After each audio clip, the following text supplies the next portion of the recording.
8h32 sur BFM TV et RMC. Mon invité est Sandrine Rousseau. Bonjour Sandrine Rousseau. Bonjour. Vous êtes députée écologiste de Paris. Merci d'être avec nous ce matin. La crise agricole de nouveau à la une de l'actualité à 10 jours de l'ouverture du salon de l'agriculture et la colère des écologistes avec ce plan sur les pesticides qui est suspendu par le gouvernement. On va y venir dans un instant. D'abord, je voulais vous entendre sur la SNCF. Un TGV sur deux, objectif à tenir. Pas dit qu'il y a un TGV sur deux qui roule ce week-end parce que les contrôleurs maintiennent leur grève. Franchement, Sandrine Rousseau, on voudrait nous convaincre de continuer à prendre l'avion et la voiture. On s'y prendrait pas autrement, non ? Oui, mais ce pourquoi se battent les contrôleurs, c'est pour des conditions de travail qui favorisent aussi le voyage en train. C'est-à-dire qu'avoir des contrôleurs dans les trains, avoir 2 contrôleurs dans les trains, dans chaque train, c'est aussi une manière d'assurer la sécurité des voyageurs. Et en fait, c'est toujours la difficulté. Moi, je les ai toujours entendus avoir la même revendication, 2 contrôleurs par train, mais depuis des années et des années. Et en fait, la question qui est posée à la SNCF, c'est quelle est votre politique de sécurité en fait des personnes et des conditions de travail de ces contrôleurs. Mais ça, c'est la revendication de fond. Mais moi, je pense à, par exemple, la mère célibataire ce week-end qui doit envoyer ses enfants chez leur père, divorcés. Enfin, vous lui dites quoi ? Faut prendre son mal en patience ? Non, je lui dis que je comprends que ce soit compliqué. C'est pour ça que je m'adresserai à la direction de la SNCF en disant mais négociez. Et vous devez absolument arriver à un accord avant ce soir. Pourquoi c'est toujours pendant les vacances, les grèves ? Ça, faut demander à la CGT, à la CFDT, au syndicat. Mais je pense que c'est un rapport de force et que voilà, là, c'est en vous soutenez, y compris pendant les vacances, vous ne dites pas quand même, du côté des syndicats, il y aurait une forme de responsabilité à éviter par moment de pourrir les vacances des Français, pardon pour le terme. Mais je préférerais qu'il n'y ait pas de grève du tout. Voilà, je préférerais qu'il n'y ait pas de grève du tout. Après, mais c'est la responsabilité de la direction. Il faut entendre les revendications dont je vous dis que moi, je les entends depuis des années et des années. Donc voilà, je pense qu'il y a un problème fondamentalement. La SNCF dit aussi la grève, ça coûte 500 millions d'euros. C'est toujours ça de moins qu'on investit dans le train. C'est un argument que vous entendez ? Non, mais il faut que le train devienne un moyen de transport naturel, facile. Voilà. Pour ça, il faut aussi que les personnes qui travaillent dans le train puissent avoir des conditions de travail qui soient acceptables. Donc, c'est ça que la direction doit gérer. Elle a 24 heures pour gérer la situation et bien qu'elle la gère. Sandrine Rousseau, parmi les sujets sensibles du moment, autour de la crise agricole, la question des pesticides, avec le plan Ecophyto. En gros, c'est un plan qui vise à réduire de moitié l'usage des pesticides d'ici 2030. Ce plan est suspendu par le gouvernement le temps de trouver un accord avec les agriculteurs. Qu'est-ce que vous dites ? Une fois de plus, sacrifice de l'écologie au profit des agriculteurs ? Les agriculteurs sont allés dans la rue avec leurs tracteurs. Et donc ? Parce qu'ils n'avaient pas de revenus et parce que... se suicider tous les 2 jours. Un agriculteur se suicide en France tous les 2 jours. Donc en fait, c'est une souffrance énorme. Enfin, je veux dire, énorme. Ouais. Énorme. Et qu'est-ce qu'on leur répond ? Bien sûr. Et qu'est-ce qu'on leur répond ? On leur répond plan Ecophyto. Enfin, c'est pas on leur répond. Ils réclamaient pour certains d'entre eux. Pour certains, pas pour tous. La Confédération paysanne, par exemple, ne demande pas l'arrêt du plan Ecophyto. Mais les majoritaires, c'est la FNSEA et les jeunes agriculteurs, pour les citer. Alors ça, c'est ceux-là, les certains dont on parle. Ça, c'est un des sujets. C'est la manière dont les chambres d'agriculture, les votes à l'intérieur des chambres d'agriculture imposent le pouvoir de la FNSEA. Et qui est à la tête de la FNSEA ? Arnaud Rousseau en l'occurrence, mais il y a eu d'autres représentants de la FNSEA qui étaient du même profil, c'est-à-dire des personnes qui finalement sont des tenants, sont des supporters et ont des intérêts directs dans l'agro-industrie et dans l'agroalimentaire. Donc en fait, on est dans une espèce de dialogue qui, à mon avis, est un dialogue de dupes entre, d'un côté, ceux qui négocient et qui sont pour l'industrialisation de l'agriculture et ceux qui ont des problèmes de revenus, qui sont, au contraire, les petites mains de cette agriculture. Sur les pesticides, ce que disent à peu près tous les agriculteurs, c'est qu'il y a un décalage entre les interdictions qu'on prend en France et, par exemple, des tomates ou des poivrons qu'on fait venir et qui ont des taux de pesticides, qui utilisent même des pesticides interdits. Non, mais ça, je le pose sans aucun doute. On interdit.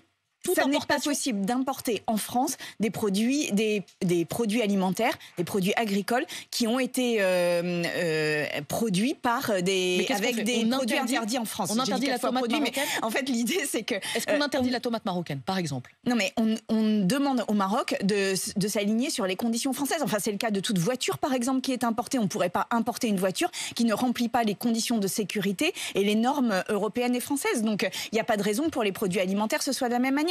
Et oui, il y a un sujet autour de l'utilisation de produits interdits en France par d'autres pays qui augmente les rendements mais qui met aussi en danger notre santé. Et donc, c'est pas possible que les agriculteurs français soient en concurrence avec eux. 2 exemples. Le méthomyl, le méthiocarbe. 2 pesticides qui sont interdits en France et en Europe. On en trouve des traces dans des tomates, dans des poivrons qui proviennent du Maroc. Qu'est-ce qu'on fait? On va voir le roi du Maroc, on lui dit vous demandez à vos agriculteurs d'arrêter? On n'importe pas. Pas d'importation. On n'importe pas des tomates qui contiennent des produits interdits en France. Non.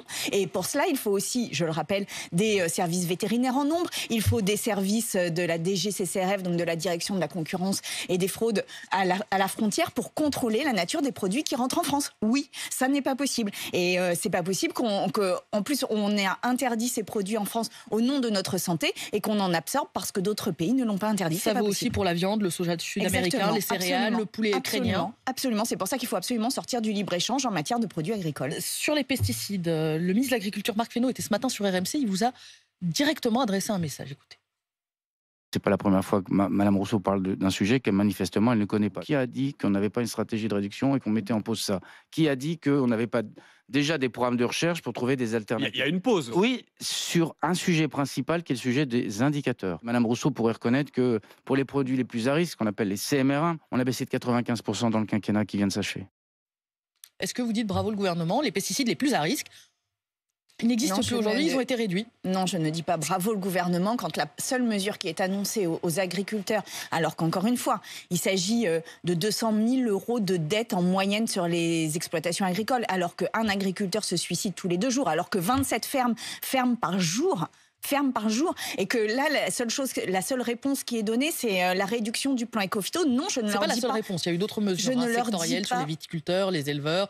Il y a eu un certain nombre de mesures annoncées sur le gazole routier. Pas de nature à gérer la crise, pas de nature à transformer l'agriculture pour assurer les conditions de vie et des personnes, des agriculteurs, mais aussi des ouvriers agricoles. Donc non, il n'y a rien eu de structurel sur l'agriculture. Et donc non, je ne leur dis pas merci. Et quand je vois à quel point ils essayent de trafiquer les indicateurs au nom desquels on sait quels sont les pesticides. Oui, ils essayent de faire en sorte qu'on sorte de l'indicateur qui est aujourd'hui reconnu dans le plan Écophyto pour aller vers un autre indicateur avec des coefficients de toxicité, alors qu'on sait très bien que dans les produits chimiques et phytosanitaires, on découvre la toxicité et on découvre l'effet cocktail souvent beaucoup plus tard. Donc en fait, ce qu'ils sont en train de faire, c'est en train de faire un tour de magie de Gérard Majax pour faire en sorte qu'il y ait un plan Écophyto, mais pas avec les mêmes indicateurs. Et je dis à Marc Fesneau,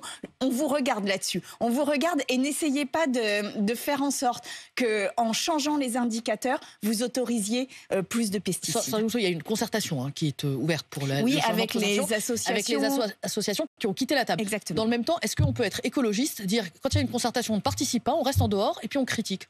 Alors, ils avaient une demi-heure pour négocier. Et par ailleurs, ils avaient une déclaration liminaire à faire sur justement la dangerosité de certains produits. Donc les associations lâchent le combat, elles désertent le combat. Non, le ministère a refusé d'entendre cette déclaration liminaire. C'était une déclaration liminaire. On peut quand même l'entendre, cette déclaration. C'est quoi ce mode de discussion où c'est pas possible d'entendre les elles ont eu raison de claquer la porte? Oui, je pense qu'elles ont eu raison de claquer la porte. Vous évoquez le revenu des agriculteurs. Ce matin, je regardais sur le site d'un des grands distributeurs français, le kilo de tomates rondes made in France, 4,39 €. Les mêmes venus du Maroc, 2,29 €. Oui, on s'en sort pas. Problème. Non mais si on interdit, vous dites celles qui sont produites avec des normes qui ne sont pas les nôtres, on les interdit.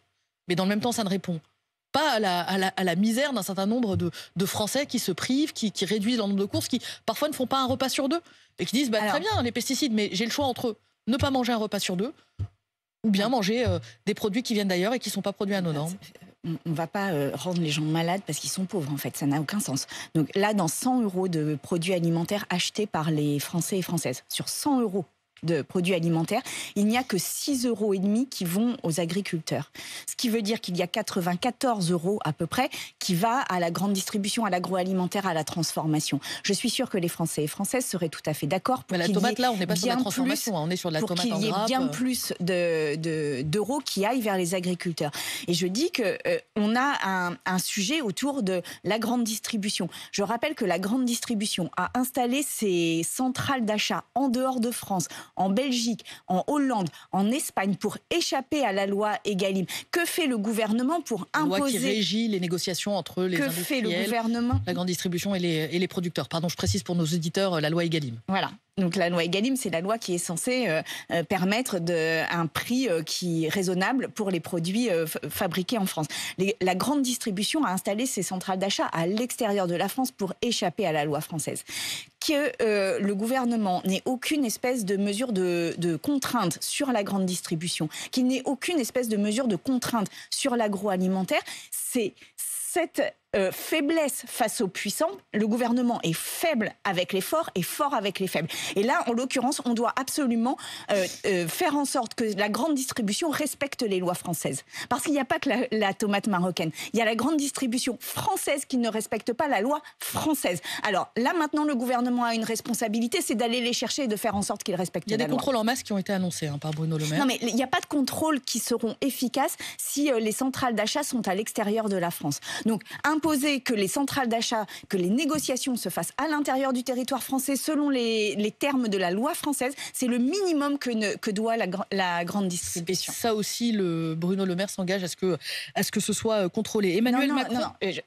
Bruno Le Maire souhaite, Bruno Le Maire demande, Bruno Le Maire a toujours défendu le fait qu'il y ait une liberté complète de la grande distribution. Il s'est toujours opposé à ce qu'il y ait des taxes sur les surprofits de la grande distribution pendant qu'il y avait l'inflation. Il s'est toujours opposé au fait qu'il y ait la moindre contrainte sur les prix pratiqués par la grande distribution. Donc non, Bruno Le Maire, il fait des déclarations, mais Bruno Le Maire, il ne fait aucune politique publique permettant de garantir et le pouvoir d'achat des personnes les plus faibles et de garantir le fait qu'il n'y ait pas de surprofit lié à une situation de crise. La France est en train de s'effondrer de sa pauvreté et Bruno Le Maire demande. Non, Bruno Le Maire doit agir. Emmanuel Macron, le patron de Bruno Le Maire, il reçoit cet après-midi les syndicats agricoles. C'est la première fois depuis le début de la crise. Sébastien Chenu disait en fait le président a peur de faire un mauvais salon, c'est pour ça qu'il les reçoit. Pour vous aussi, il assure juste d'être bien reçu au salon de l'agriculture. Il n'y a pas de prise en compte réelle de la souffrance des agriculteurs? Sébastien Chenu, je précise, député du Rassemblement national. Le jour où Emmanuel Macron aura une prise de conscience de la souffrance de qui que ce soit, je pense que ce sera quand même une révolution en France. C'est-à-dire que je pense que son mode de gouvernement est précisément de ne pas comprendre qu'il y a une souffrance en France. Là, moi, je travaille actuellement sur les hôpitaux et particulièrement sur la psychiatrie dans les hôpitaux. Il y a un effondrement de l'hôpital public actuellement. Il y a des burn-out, il y a des gens qui ne trouvent plus aucun sens au travail. Les enseignants sont dans la même situation, ils ne trouvent aucun sens dans leur travail. Là, on est en train de s'effondrer. Et je pense qu'Emmanuel Macron est sourd à la souffrance des Français et que ça devient un problème national d'ampleur. Avant de recevoir les agriculteurs, il y a cet hommage national à Robert Badinter à midi. Est-ce que vous y serez ? Alors moi, je suis chef de file sur un texte à l'Assemblée pour le groupe écologiste. Donc vous n'y serez pas ? Non, mais par contre, je voudrais lui rendre hommage ici. Et précisément parce que je ne peux pas aller à cet hommage, je voudrais lui rendre hommage en disant que il a permis que la France défende les valeurs qui sont profondément celles qu'elle affiche au fronton de ses mairies et qu'elle affiche dans sa Constitution. Et en fait... liberté, égalité, fraternité. Oui. Robert Badinter, c'est l'homme qui n'a pas suivi les sondages et qui a suivi des valeurs. Et je voudrais que la gauche reprenne ce chemin-là. Je ne pense pas qu'elle l'ait lâché, mais je pense qu'elle doit le réaffirmer. Nous devons, contre tous les sondages et contre toutes les opinions, à un moment donné, défendre les valeurs. Et c'est il y aura des députés écologistes. Pardon ? Vous n'y serez pas, mais il y aura Sandra Régol qui nous représentera. Les Insoumis et le Rassemblement national sont persona non grata. La famille n'en veut pas dans cet hommage. Marine Le Pen et les siens n'iront pas, mais les Insoumis y vont quand même, représentés par 2 de leurs députés. Est-ce qu'on peut aller contre la volonté des familles ? Je respecte la volonté des familles. Moi, je dis que c'est un hommage national et que les Insoumis sont actuellement associés au Rassemblement national dans une espèce d'équivalence. Et en l'occurrence, je suis choquée par cette équivalence sur le point précis de l'antisémitisme. Oui, c'est pour ça que je dis que j'entends les familles. Maintenant, c'est un hommage national. Et donc, ils ont le droit d'y aller. C'est eux qui ont pris leur décision. C'est eux qui ont pris leur décision. Et je respecte toutes les décisions. Je respecte toutes les positions là-dedans. Je dis juste, et vraiment je me permets d'insister là-dessus, RN et LFI, il n'y a pas un signe égal entre les deux. Le RN trouve ses racines, je le rappelle, dans un antisémitisme structurel, dans la collaboration, dans le déni du génocide des Juifs d'Europe. Il y a un député dans l'Assemblée nationale qui a ouvert une librairie négationniste, c'est-à-dire qui vantait les mérites du nazisme. Enfin, je veux dire, le LFI n'a jamais fait quelque chose de cet ordre. Pour la famille, c'est la même chose, mais la famille les met dos à dos. Très bien, et je ne discute pas ça, mais je vous dis juste que là, dans le débat politique et dans le débat national, nous ne devons pas mettre un signe égal parce qu'alors, c'est dangereux parce que nous banalisons les idées d'extrême droite. C'est ce que fait la famille de Robert Badinter ? Nous banalisons le fait que le RN, que l'extrême droite égale l'extrême gauche. C'est ce que fait la famille de Robert Badinter ? Et par ailleurs, LFI n'est pas d'extrême gauche. C'est une gauche radicale, mais ça n'est pas d'extrême gauche. Et ça, c'est un débat. C'est ce que fait la famille de Robert Badinter ? Je pense que quand elle met un signe égal, eh bien, elle permet le fait qu'on puisse confondre les deux. On ne peut pas confondre les deux. Donc, pour résumer, vous cautionnez le fait que les députés LFI aillent à l'hommage contre l'avis de la famille ? Je dis que c'est un hommage national et je dis que le RN et LFI ne sont pas les mêmes formations politiques, ils n'ont pas la même histoire, ils n'ont pas le même rapport à l'antisémitisme et que vraiment là on brouille tout le débat national. Les Insoumis ont leur place à l'hommage national. Les Insoumis ont leur place à l'hommage national de Robert Badinter. La réponse beaucoup plus claire. Aurore Bergé, qui est la ministre déléguée chargée de l'égalité entre les femmes et les hommes, la lutte contre les discriminations, propose de supprimer les subventions aux associations qui auraient tenu des propos ambigus sur le massacre du 7 octobre en Israël. Être féministe, dit-elle, c'est dire les choses et c'est soutenir les femmes qui ont été mutilées le 7 octobre. Est-ce qu'elle a raison de clarifier ce point ? Sur le 7 octobre, il y a eu un féminicide de masse. Sur le 7 octobre, vous le dites, il n'y a pas d'ambiguïté. Vous dites, oui, c'est un féminicide de masse. Oui, c'est un féminicide de masse. Il y a eu des violences sexuelles spécifiquement sur les femmes. Donc, il n'y a pas de doute sur ce qui s'est passé le 7 octobre. D'autres ont été moins clairs que vous. Peut-être. Mais par contre, commencer à mettre les associations sous le coup de ce qu'elles devraient dire ou pas dire, sous la menace de subventions en fonction de ce qu'elles disent et de ce qu'elles ne disent pas. Je rappelle que le droit à l'association, la liberté d'association fait partie de nos fondamentaux de la République et qu'on peut ne pas être d'accord avec la position de certaines associations, mais qu'en fait, la liberté d'association est absolument fondamentale dans la Constitution française. Et qu'en fait, à chaque fois qu'on grignote les libertés publiques, à chaque fois petit à petit, on se dit qu'il est naturel de mettre la pression, de faire du chantage sur les positions des uns et des autres, eh bien, on renonce aux valeurs fondamentales de la France. Alors, vraiment, oui, les associations doivent être garanties dans leur liberté d'association, de réunion, etc. Et en l'occurrence, Aurore Bergé, quand elle dit qu'elle va couper les associations, qu'elles vont couper les financements à des associations qui n'ont pas eu des positions qu'elle attendait sur le 7 octobre, eh bien je dis à Aurore Bergé, discutez avec elles. Elles ont été ambiguës, elles n'ont rien dit en fait. Rien dit. Elles étaient absentes du débat. Vous dites féminicide de masse. Il a fallu les chercher, les associations féministes, pour entendre ce propos. Elles n'ont pas nié non plus qu'il y avait eu un féminicide de masse. Et par ailleurs, je dis à Aurore Bergé... rien dit. Non, mais je dis à Aurore Bergé, discuter avec elle, plutôt que d'agir immédiatement sur un levier financier, sur la menace, discuter. Voilà. Et que vraiment, je trouve que là, on est dans une atteinte permanente à ce qui est le fondement de la France, qui est la liberté d'association, d'expression, les valeurs. Et moi, ça me vraiment, ça finit par me toucher parce que je me dis, mais quand est-ce qu'on va avoir un sursaut républicain, là, en fait ? Quand est-ce qu'on va garantir nos libertés ? Quand est-ce qu'on va se retrouver sur les valeurs qui ont fondé notre France ? Sandrine Rousseau, il y a un autre sujet qui, je crois, vous touche particulièrement. C'est les accusations portées par une vingtaine de femmes, 22 femmes, contre le psychanalyste Gérard Miller. C'est le magazine Elle qui a révélé en premier les témoignages, accusations de viol, d'agression sexuelle. C'est l'un de vos soutiens politiques, Gérard Miller, très impliqué auprès de la France insoumise. Je précise qu'il bénéficie évidemment, comme tout le monde, de la présomption d'innocence. Mais est-ce que vous vous doutiez, est-ce que vous aviez vu qu'il pouvait avoir un comportement problématique avec des femmes, parfois, souvent, jeunes ? Non, sinon je n'aurais pas accepté qu'il soit un de mes soutiens. Et quand j'ai lu cet article qui est sorti dans Elle, puis dans Mediapart, puis de nouveau dans Elle, voilà, j'ai été, je dois le dire, non seulement déçue, mais aussi très en colère. Très en colère. Et c'est pour ça que dans l'article de Elle, je dis aux victimes qui ont pu voir les photos de soutien que voilà, je m'excuse auprès d'elles de ces photos, que je suis désolée de ce qu'elles ont pu voir et que ça me pose des questions.